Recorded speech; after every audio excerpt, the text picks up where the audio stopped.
Geger prahara KDRT yang dialami Vena Melinda yang diduga dilakukan Ferry Irawan suaminya di salah satu hotel di Blitar. Akhirnya, siang tadi, Vena didampingi kuasa hukumnya pengacara kondang Hotman Paris mendatangi Polda Jawa Timur guna menjalani pemeriksaan tambahan atas laporan polisi yang dibuatnya terhadap Ferry Irawan suaminya.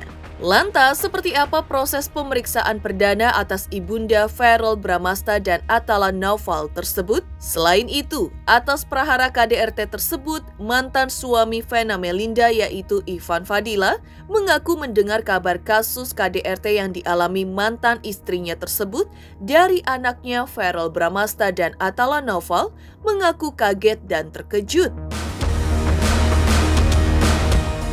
Diakui Ivan Fadila bahwa saat mendengar kabar tersebut, Verrel merasa sangat sedih bahkan sampai menangis.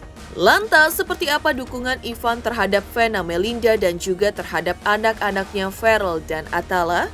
Benarkah Ivan Fadila dalam pernyataannya juga menyentil Ferry Irawan soal menjadi imam yang baik? Tak hanya itu, Verrel sepulang liburan dari luar negeri langsung menyambangi ibundanya Vena Melinda yang tengah dirawat di salah satu rumah sakit di Surabaya. Setiba di sana, Verrel mengunggah beberapa foto dan video dengan caption yang menyentuh hati ke sosial media pribadinya. Lantas, seperti apa kondisi batin dan psikologis Verrel yang diungkap oleh manajer pribadinya? Benarkah Verrel benar-benar merasa terpukul dan hancur hatinya melihat kondisi ibundanya terbaring di rumah sakit? Benarkah adik Vena Melinda juga mengaku kaget alias terkejut dengan prahara KDRT yang dialami kakaknya? Apa langkah sang adik untuk membela Vena Melinda dalam kasus tersebut? Dukungan atas prahara KDRT yang dialami Vena rupanya mengalir pula dari sesama selebritis, di antaranya musisi Anang Hermansyah. Seperti apa bentuk dukungan mereka? Benarkah Ferry Irawan yang diduga pelaku KDRT atas istrinya Vena Melinda terancam hukuman maksimal 5 tahun penjara? Pemirsa, bersama Intens Investigasi, kami hadirkan kabar terkini, terpercaya dan teraktual. Tetapi sebelumnya, jangan lupa untuk like, subscribe, dan juga share channel YouTube ini.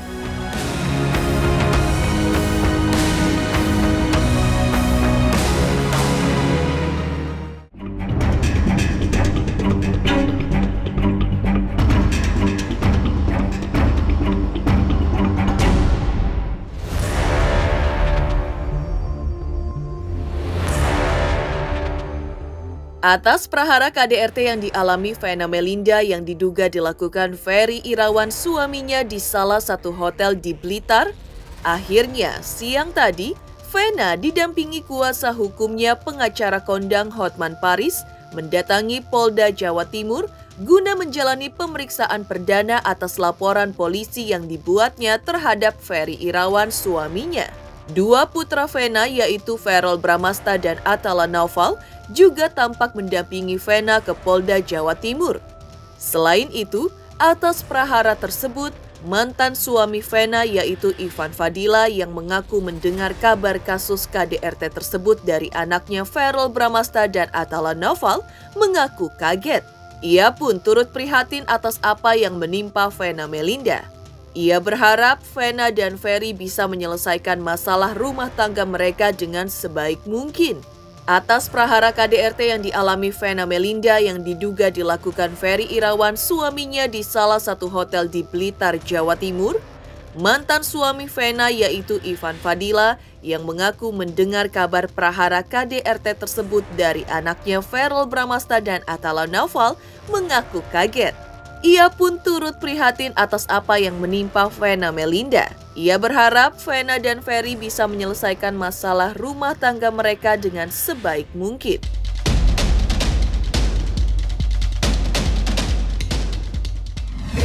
Dan hari ini, ya, terima kasih kepada Bapak Kapolda Jawa Timur, kepada Bapak Direktur Reskrimum Polda Jawa Timur, dan juga kepada Bapak Kabid Humas sudah keluar SP2HP yaitu hari ini, tanggal 12 Januari, ternyata sudah dilakukan gelar dan telah Ferry Irawan sudah ditetapkan sebagai tersangka. Ini dia suratnya nih. Dan dipanggil untuk datang hari Senin ya. Hari Senin. Mudah-mudahan dia menghormati panggilan kepolisian. Sudah ditetapkan sebagai tersangka. Silakan. Sejak kapan penderitaan yang kau alami? Yang pasti saya ingin mengucapkan terima kasih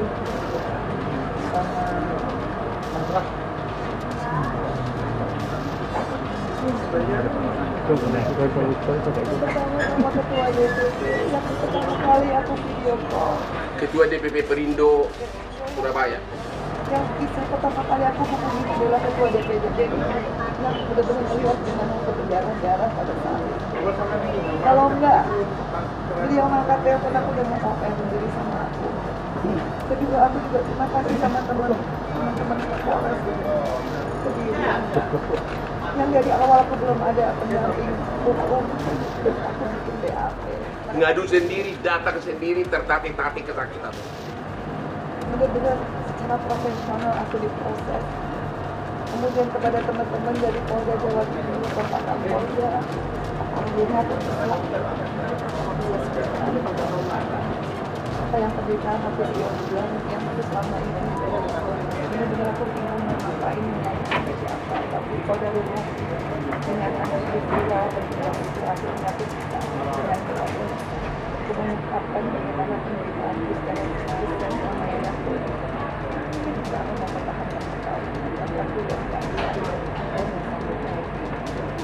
dan sama adik bapakku gimana kan aku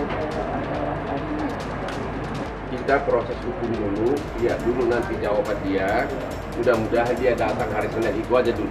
Katanya pernah kamu telepon saya mau gugat cerai, bener nggak? ini udah cukup, saya merasa udah cukup, saya cuma fokus sama pekerjaan saya, sama anak saya, dan insya Allah pulang dari Jakarta saya Mbak Vera, apakah mengalami trauma hingga saat ini? saya sangat trauma. Sebenarnya saya sudah diangkat ke diri, saya sudah ada ngelamun, saya sudah ingin mengakhiri, tapi saya nggak tahu karena sebagai perempuan saya selalu ingin mempertahankan pasangan. Saya selalu ingin mencintai, menghargai suami saya, makanya ke dapur pun saya bawa. Tapi saya nggak mengira di dapur saya yang punya saya bisa mencari yang bermasalah.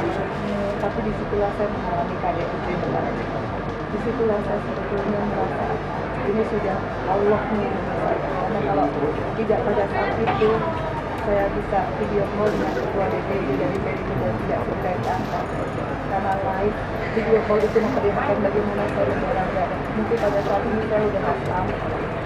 Jadi di BAP, Ibu Vena ini cerita bahwa dia sudah stres itu sudah hampir 3 bulan, bukan ya, ini hanya pemicu terbuka borok tersebut. Klimaks dari semuanya. Vena sebelumnya nggak tahu kalau perilaku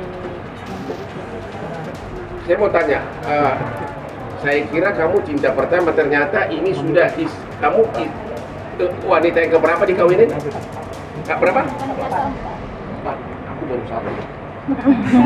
Ya jadi rupanya sudah kamu ada cerai baru kamu dikawin yang keempat, sudah 4 wanita gitu. Apakah sebelumnya lakukan sama ya? Keempat itu diperlakukan. Apa pengakuan istri sebelumnya? Yang terakhir barangnya juga sempat tahu saya sebelumnya sebelum saya menikah, tetapi saya tidak pernah karena saya merasa saya mencintai Ferry, aku ada di dan saya menerima segala konsekuensi dari segi pekerjaan dia, dari segi penyakitnya. Apa yang kamu dengar? Tapi kalau dari terakhir Yang keberapa tuh? Yang ketiga. Ya? Dan dia memutuskan kalau mungkin bisa dilihat dari beberapa tayangan bahwa memang perilaku kasar, verbal, membanting-banting barang, kemudian membanting istri dan anak. Tapi itu kalau buat saya sekarang alhamdulillah saya sudah mendapatkan keadilan saya. Saya akan terus berjuang karena saya tidak mau lagi kalau saya aja yang jadi saya hanya di sini mencari keadilan. Saya tidak ingin ada perempuan-perempuan di luar sana yang mungkin seperti saya sudah menjadi single mom kemudian tidak pernah menyangka karena jujur saya melihat Ferry adalah dari hijrahnya dia. Jadi dia masa lalu dia tidak pernah saya menjadikan saya menurut pada saat itu meskipun ceritanya jelek. Tapi saya yakin kalau dia memang benar-benar berhijrah pada saat saya berdarah-darah, mestinya dia tidak pernah menghalang-halangi saya untuk saya meminta bantuan. Saya waktu itu berdarah begitu banyak, saya mau ambil handphone saya ditarik. Saya mau ambil telepon hotel saya ditarik. Kemudian saya berhasil keluar. Qadarullah Allah yang membuat saya bisa lari sedemikian kencang. Saya keluar ke koridor hotel. Saya minta tolong.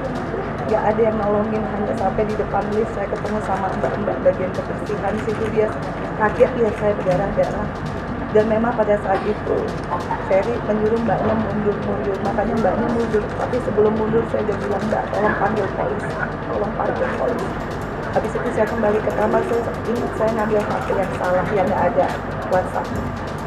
Kemudian saya ambil WhatsApp lagi, saya telepon saya, kemudian dia dorong lagi saya ke tembok. Dan di situ saya natap matanya, saya bilang, ingat kamu punya ibu perempuan, kamu punya adik perempuan. Disitulah dia seperti tersadar, pupil matanya berubah. Disitulah saya ada kesempatan ngambil handphone. Kemudian saya asal mencet dan yang kepencet video call dan Mas Didi itulah ketua DPD Perindo yang bisa melihat darah saya karena dia ngangkat satu-satunya orang yang ngangkat. Dan disitulah Ferry berhenti nggak menyerang saya lagi karena kalau dia nyerang kan terbukti ya live kan itu video. Di situ saya merasa selamat banget. Dan yang bikin saya kecewa adalah begitu petugas hotel datang ditanya kenapa Pak Ferry, dan Mas Ferry bilang bukan saya melakukan. Di situ saya kecewa. Sebagai seorang perempuan, anggaplah suami khilaf. Tapi kalau dia sayang sama istrinya, dia melihat istrinya berdarah-darah, dia tidak akan menghalang-halangi. Kalaupun dia minta tolong ambulans, tapi di sini saya dihalang-halangi. Dan saya ingat benar, begitu polisi datang, ditanya kembali, Pak Ferry ada apa ini? Dia masih bilang, bukan saya tidak tahu apa-apa. Di situ rasanya saya sebagai istri sudah cukup bahwa dia bisa berbohong, dia bisa memanipulasi semua orang dengan alibi-alibi dia. Dan di situ saya merasa sudah saya ingin cerai karena saya nggak ada yang saya pegang lagi.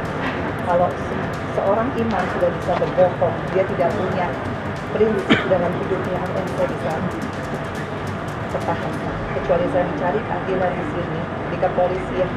Kecuali saya juga melindungi karena saya nggak mau mati konyol. Dan kecuali saya harus benar-benar bisa memberikan satu pembelajaran bahwa perempuan harus bisa apapun itu, sesuai apapun itu sudah jadi komitmen saya. Terus ini banyak wartawan nanya ke saya, apa sih penyebabnya? Jadi tolong klarifikasi, apakah benar penyebab pertengkaran itu belakangan ini terutama dia tidak bisa kasih nafkah, dan walaupun tidak kasih nafkah tapi masih ya sangat sering minta hubungan apa itu namanya itu? Aku kurang ngerti gimana apa itu? Ya. Terus juga mulai cemburu gara-gara dia sudah mau ikut terjun ke politik karena bakal ketemu cowok-cowok yang pakai berlian seperti Hotman gitu loh. Ya.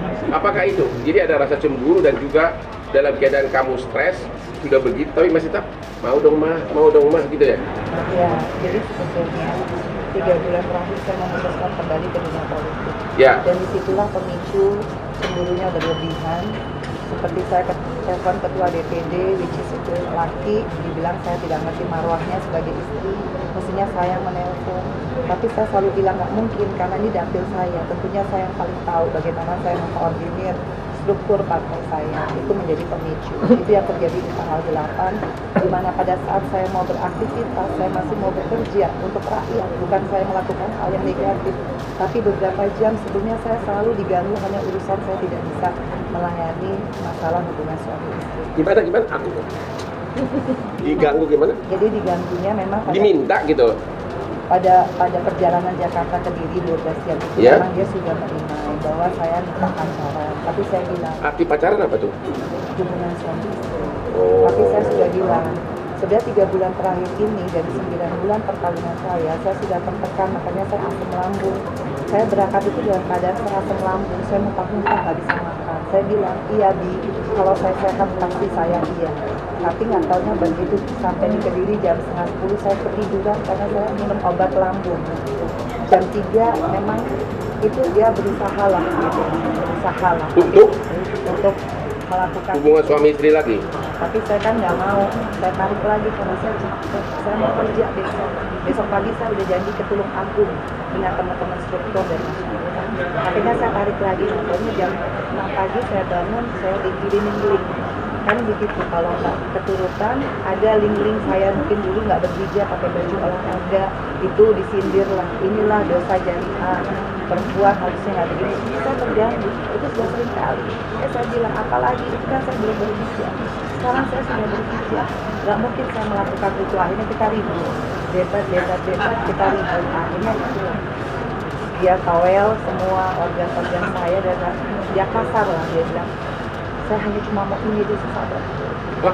Ya udah begitu memang. Hanya saya bilang saya mau kerja, hanya kita ribut sampai akhirnya dia meluk. Dia kan kalau saya sudah speak up, saya bilang saya harus kerja, dia meluk. Saya minta maaf. Habis itu jam 7 saya lagi dandan. Dia minta lagi? Bukan, ada lagi. Saya tutup pintu kamar mandi karena saya mual. Dia kan lagi buang air besar, saya mual. Saya tutup, marah lagi. Kenapa tutup pintu? Makanya saya di rumah kamu juga nggak berani di WC yang sama karena kamu tuh gini, kamu bau tadi saya. Ya pokoknya hal kecil. Ya saya merasa udah capek, saya ini hanya mau kerja.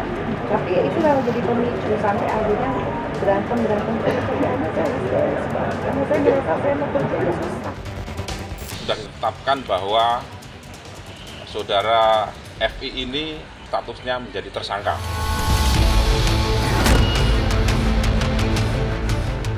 Kondisi ya berangsur membaik ya, pada intinya sih secara garis besar siap untuk diperiksa oleh penyidik di Polda Jatim. Rencana besok tuh meneruskan pemeriksaan yang tertunda sebelumnya, karena pada saat pemeriksaan di awal Mbak Vena itu kondisi badannya nggak kuat dan akhirnya pemeriksaan ditunda dan yang bersangkutan ke rumah sakit dan dilanjutkan dengan rawat inap. Saya juga udah komunikasi dengan baik dengan Bang Hotman dan kita sudah berkoordinasi untuk rencana pemeriksaan besok pagi di Polda Jatim.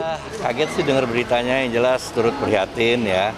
Namanya ini dalam berkeluarga pasti keluarga baru, pasti banyak cobaan, mudah-mudahan bisa nyelesain masalah ini dengan sebaik-baiknya. Kalau berita detailnya saya kurang tahu ya, karena nggak ngikutin. Saya dapat berita dari anak-anak, dari Feral mengenai perkembangan yang jelas. Saya bilang sebagai anak ya kalian harus memberikan support lah buat mama kalian. Kalau untuk detail materi saya pikir saya karena bukan bagian dari keluarga mungkin nggak mempunyai kompetensi untuk bicara ke situ, Mas. Jadi tapi melihat Kak Vena mengambil langkah hukum seperti itu,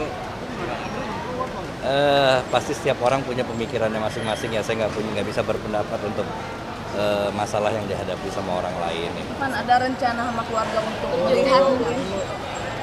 Saya nggak tahu, mungkin kan selanjutnya seperti apa, apakah segera kembali ke Jakarta dan bagaimana prosesnya belum tahu. Tapi yang jelas saya akan memberikan support lah gimana pun mamanya anak-anak kan gitu loh. Jadi gimana anak-anak sama mamanya bisa memberikan dukungan lah sebaik-baiknya.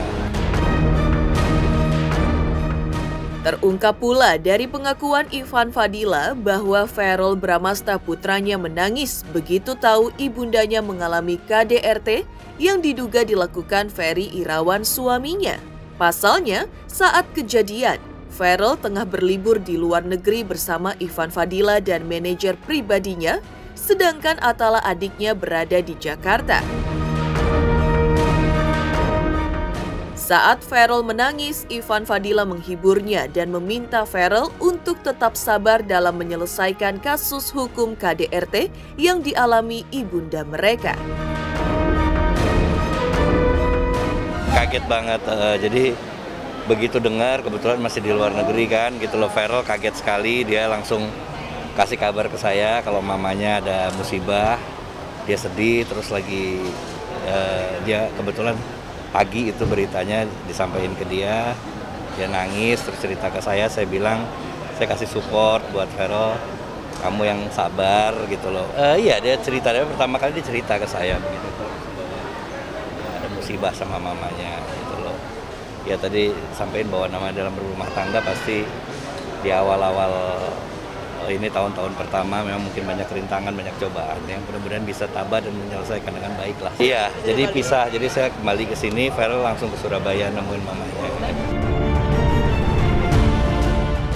Tak hanya itu, Ivan Fadila juga memberi nasihat kepada Verrel Bramasta dan Atala Naufal agar selalu mensupport mama mereka Vena Melinda dalam perjuangan Vena membawa kasus KDRT ke ranah pihak berwajib. Ivan juga tampak menyentil Ferry Irawan soal sikap seorang imam dalam rumah tangga yang seharusnya melindungi keluarga bukan melakukan KDRT.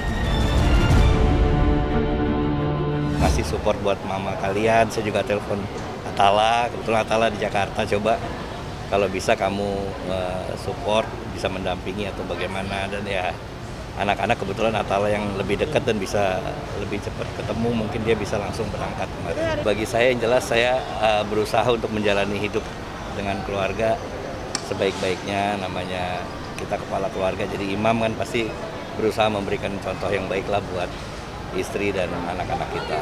Kalau jalan bareng sih belum pernah, tapi beberapa kali pernah ketemu, terutama yang ada hubungannya sama anak-anak dan keluarga. Saya nggak banyak kenal sih ya, kan hanya tahu aja dan dikenalin sama anak-anak juga, pernah ketemu sama Atala juga. Secara komunikasi seperti apa, Mas? Nggak ada komunikasi sih ya, karena memang ya mungkin kita mencoba untuk mengurus keluarga masing-masing lah gitu. Geger, Vena Melinda menjalani pemeriksaan perdana siang tadi di Polda Jawa Timur didampingi kuasa hukumnya Hotman Paris Hutapea. Lantas seperti apa kondisi psikologis Verrel pada saat ini? Benarkah Verrel terguncang? Pemirsa Intens Investigasi, jangan lupa untuk like, subscribe, dan juga share channel YouTube ini. Halo pemirsa Intens, apa kabar? Gue Jeffrey Nicole. Jangan lupa saksikan Intens Investigasi 3 kali sehari. Dan jangan lupa buat like, comment, dan subscribe.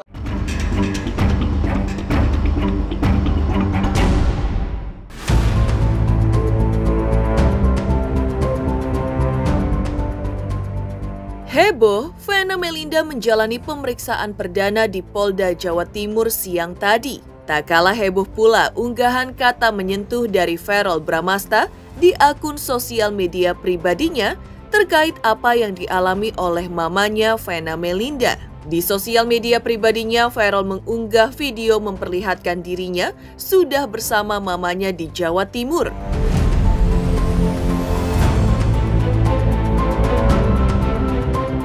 Namun menurutnya kondisi mamanya masih syok. Saat ini mama masih syok, jadi untuk sementara waktu kita akan jagain mama. Insya Allah kalau sembuh besok akan balik ke Jakarta. Tulis Verrel pada foto bersama ibundanya yang tengah terbaring di ranjang, didampingi dirinya dan Atala yang ia unggah di akun sosial media pribadinya. Pada video lain yang diunggah Verrel, ia menulis caption permohonan maafnya kepada sang mama kalau ia dan Atala hingga saat ini masih belum bisa menjaga mamanya tercinta. Maafin kalau kita masih belum bisa jaga mama. Tulisnya di video yang memperlihatkan dirinya dan Atala tengah mendampingi mama mereka di atas ranjang suatu kamar di Surabaya, Jawa Timur.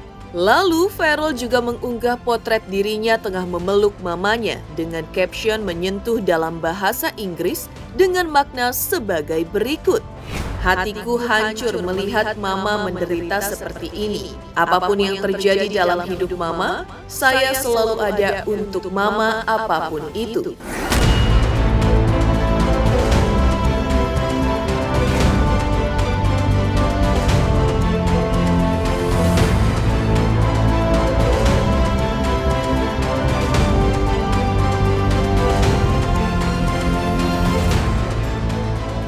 Yang jelas dia baru kasih kabar kalau dia udah sampai di sana, udah ketemu sama mamanya.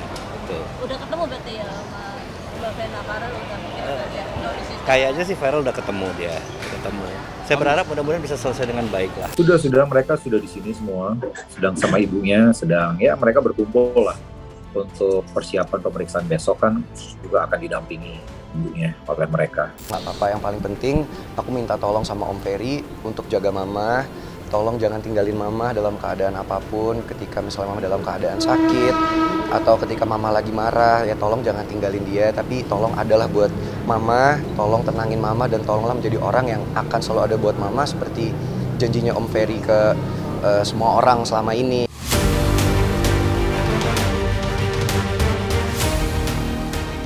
Video dan foto dengan caption menyentuh yang diunggah Farel rupanya mengungkapkan kondisi psikis Farel saat ini. Diungkap oleh manajer pribadinya. Benarkah kondisi batin dan mental Farel benar-benar berantakan? Tadi dia udah ketemu sama Vena, Mbak Vena. Iya, alhamdulillah deh, pokoknya baik-baik aja. Berarti Mbak Vena udah keluar dari rumah sakit? Aku belum tahu, karena kan ya pokoknya aku nggak bisa banyak bicara ya. Tapi Farel gimana keadaannya Mbak? Baik. Farel tadi langsung dari Bali langsung ke Surabaya? Pokoknya no komen. Ntar Tadi aku udah hubungin kalian update semua ya. Pokoknya doain aja yang semua yang terbaik ya. Dan apapun yang terjadi ya, aku sebagai anak, Mama, terutama anak yang paling tua, aku akan selalu ada buat mendukung Mama dan memprotek Mama dari apapun nantinya. Demikian pemirsa kabar terkini, terpercaya dan teraktual yang kami hadirkan hari ini. Saksikan terus Intens Investigasi setiap Senin sampai dengan Sabtu, tayang 3 kali sehari, yaitu pada pukul 11 siang, 3 sore, dan 7 malam, tentunya hanya di YouTube channel. Dan pastikan, jangan lupa untuk like, subscribe, share, dan juga komen channel Intens Investigasi.